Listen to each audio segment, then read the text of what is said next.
itself about the subject. It is giving some information. But one thing I found, that there is a case which came to Supreme Court. And in that case also Supreme Court has not said anything then. It has only recorded the facts. And it appears to approve of surrogacy as a participatory system.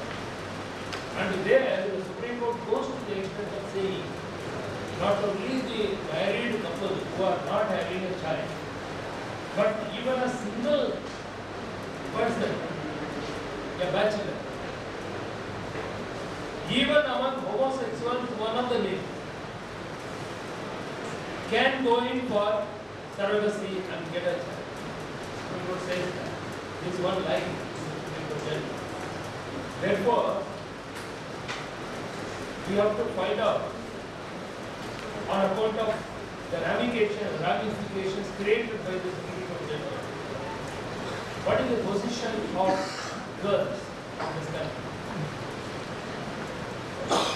See, if surrogacy is going to get money to our women, and they can get a child and give it to some parents who want to do parenting of a child. And if it is done for money, Supreme Court says that if it is altruistic, it is all right. Altruistic is if it is free, out of love, out of regard, out of respect for the couple. Suppose some girl agrees to meet the surrogate mother. That is countenance in our system. But if it is commercialization of surrogacy, that is the only question to be discussed. Because once you allow commercialization of surrogacy, then there will be a racket. And there will be companies emerging here and there, firms and other things, saying that I will arrange for surrogacy, I got these girls, and then I am publishing the photographs of the girls who pick up, and the parents may select a girl who is very beautiful, so that they get a beautiful child. You see, then it becomes in the market, depending on the beauty of the girl, the figure of the girl. See, surrogacy will take place. One thing, commercialization may result in exploitation also. Therefore, to that extent, we should curb it. It cannot result in exploitation of the poor. But at the same time, personally, I feel,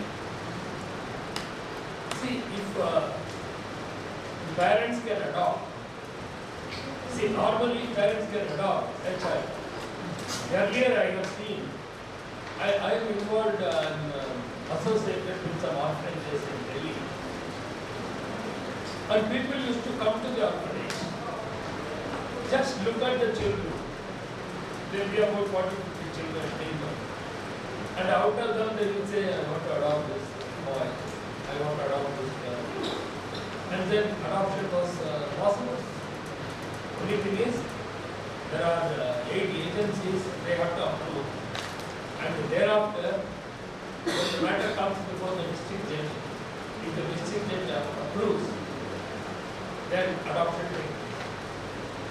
Then the matter may come to High Court and then to Supreme Court also. But finally, adoption was permissible in this country. But now adoption rules are become very strict. And recently I was told that if a mother wants to adopt, if a parent wants to adopt a boy or a girl, they have to wait at least for 9 months actually. And they have to indicate the 3 states from where they would like to adopt the child. They have to say Tamil Nadu, they have to say Karnataka, they have to say Orissa. Like that, 3 states will be given. Then after 9 months, the turn of the parents will come. And only 3 children will be shown. One from Tamil Nadu, one from Karnataka, one from Orissa will be shown. You have to choose any one of them. If you don't choose, then your turn, your priority, your turn is over. Then you have to wait for another 1 year. You see, this is making adoption impossible. Therefore, the present system in which rigid rules are there. Of course, adoption also. I handled one case in the Supreme Court some time back, where a foreigner wanted to adopt. Okay. When a foreigner adopts, there are more restrictions in the without adopt. That foreigner, they came, husband and wife, they came to India. They came to the orphanage in Zaitavina, in the, I am associated with that Zaitavina orphanage. I used to go there. I used to give sweets to the children in the orphanage on Diwali day. So, these foreign couple, 2 of them, they wanted to adopt somebody. Then they came to the orphanage and then looked at a particular boy. And that boy was having some defect. He cannot communicate, he cannot speak. He was slow, actually, in everything. And he was not normal. He was okay, he can understand. But he was not very familiar. But the couple wanted to adopt only that boy. And they came, got familiar with the boy, fondled him, and finally all the 8 agencies recommended the adoption after verifying the economic state of the parents and also the love of the boy to go to them. All that was washed, and then finally all the committees they recommended. But then unfortunately, when the matter came before the district judge in Delhi, that district judge said no, because you are adopting the child to push your husband's wheelchair, because your husband is invalid, confined to a wheelchair. And the boy is going to be used only as a domestic servant. Therefore, I cannot turn.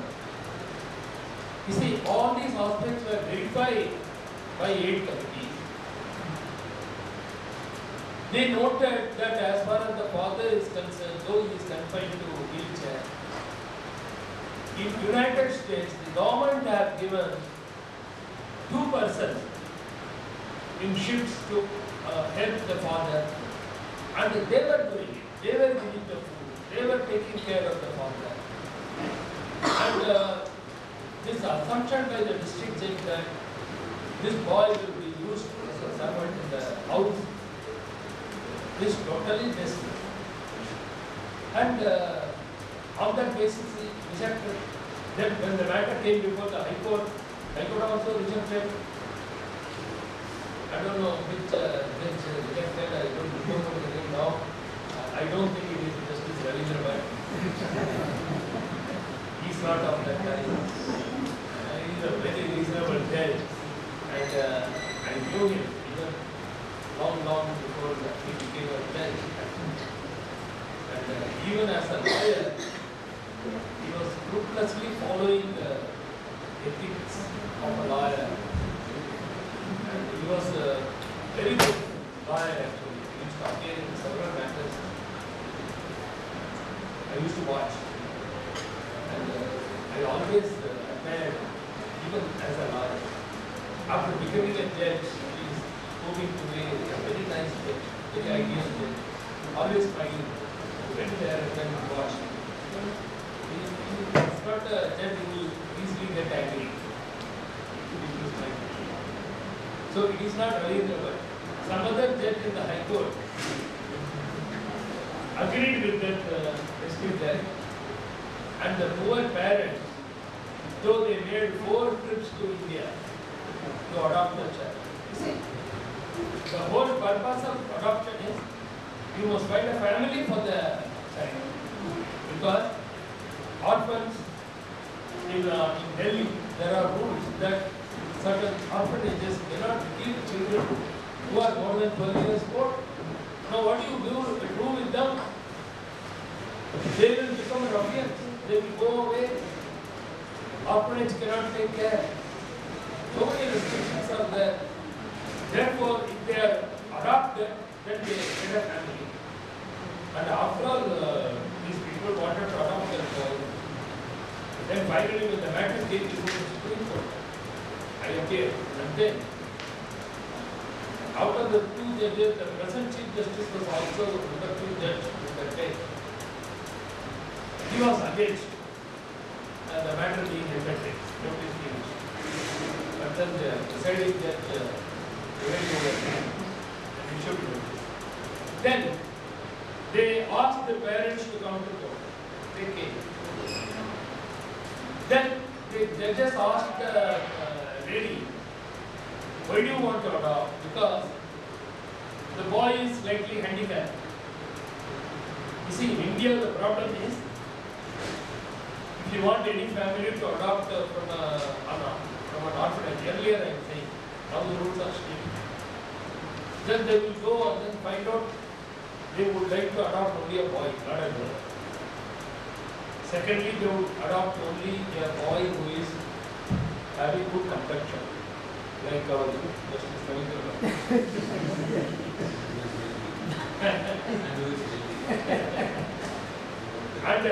And very healthy. Okay, he's healthy. Who disputes? Okay, then they will see that he is not having any defect in the body. Not even an extra finger. Extra finger does not do anything. But then they don't want to adopt a boy with an extra finger. And girls, they don't adopt. And they don't adopt a dark looking boy. So these are our Indian parents, actually. Foreigners, they are not like that. When they come here to adopt, I have seen their behavior. And this particular lady, she wanted to adopt this handicapped boy. Who will adopt an handicapped boy in India? You just tell me, nobody. And then she wanted to adopt. Then she came and then she told the court that when she married that handicapped husband who is in the wheelchair, he was already handicapped and then she married him because of sympathy for the handicapped. And she is the special teacher teaching the handicapped. Such a person, you see, without inquiring into all this, the district judge of the High Court rejected her prayer. And then there are safeguards in our rules. That is, every 6 months, boys or girls photograph must be taken and given to the committee, actually. That will show that the boy is doing very well and he is happy. So here, finally, Supreme Court allowed the adoption. Why I am saying this? Adoption is a very difficult procedure today. Sometime back it was easy. You can go to an orphanage and say, I want to adopt this girl, I want to adopt this boy. You can take away. And then some small formalities, then you will get the child. But then today adoption rules are very strict. Now what can the parents do? If you make even surrogacy a very strict procedure, by controlling it, tomorrow the parents who want to be good parents, who want to parent a child, they will have no children. They can't have a child. They can't adopt. What do you do actually? Therefore, you have to find solution. According to me, surrogacy must be permitted. It is not wrong. If the girl is willing, what is wrong in that? The girl is willing, there is a contract between the girl and the parents who are to adopt, to take the child.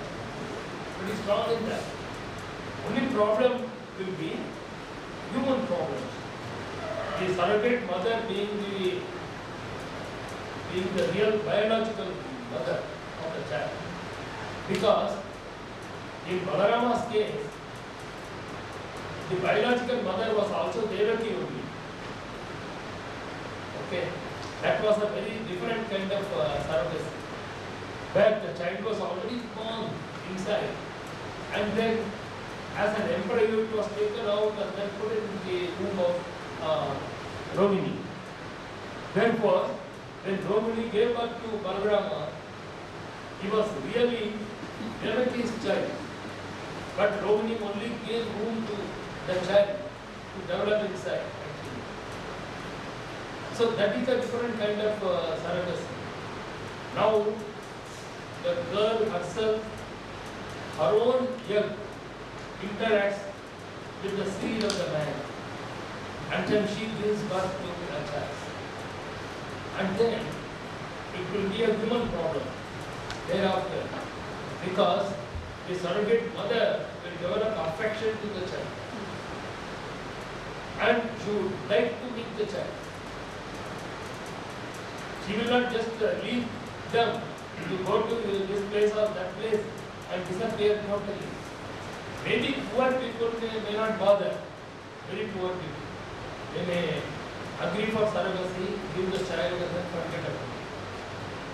But in other rich families and other families, definitely the surrogate mother will be interested in knowing where the child is. She will try her best. Even in internet and Facebook and all that, whenever she is seeing a child, she will think that it may be my child.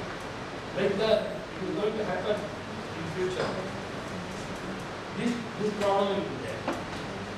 Secondly, once the surrogate mother has given her body for the purpose of developing the child, the father who has given the seed, he will try to develop some kind of love for that girl, because she has given birth to this child, really, not the other, his wife. Therefore, he is likely to develop some love for that girl. So these problems, human problems will come. So we have to balance both the human problem as well as the legal problem, but at the same time, permit surrogacy.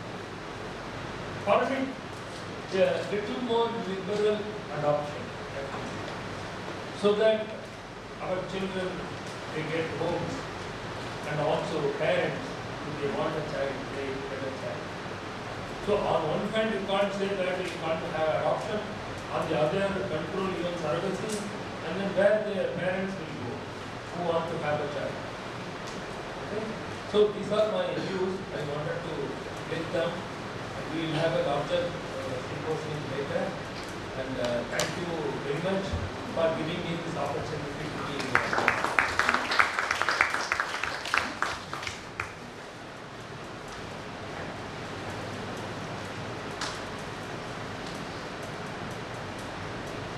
Thank you, sir. You really covered the subject very wide, and which aspect we were not anticipating, that how to compare these two situations with adoption and surrogacy. And one point which struck me, you said adoption is to give a house to a houseless, homeless. This adoption is also where it wants his properties, everything to be inherited by the child. I mean, that's also one of the reasons why, one of the important reasons why people go for adoption. And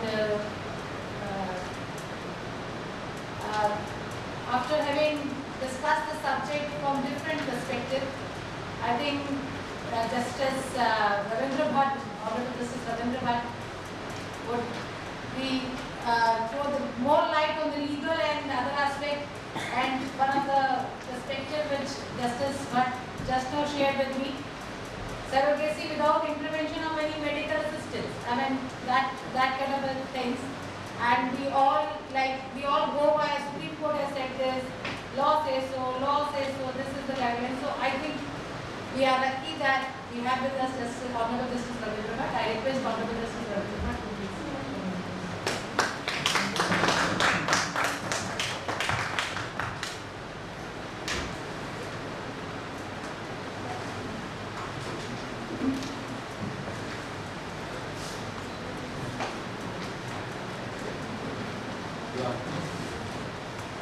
Mr. Krishwani,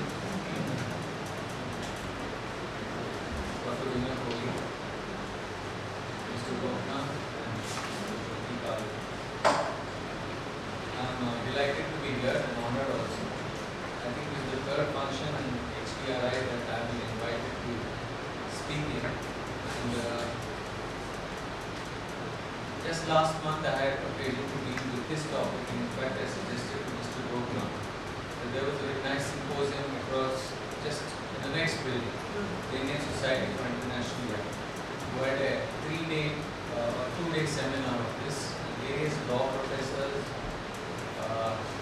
teachers, psychologists,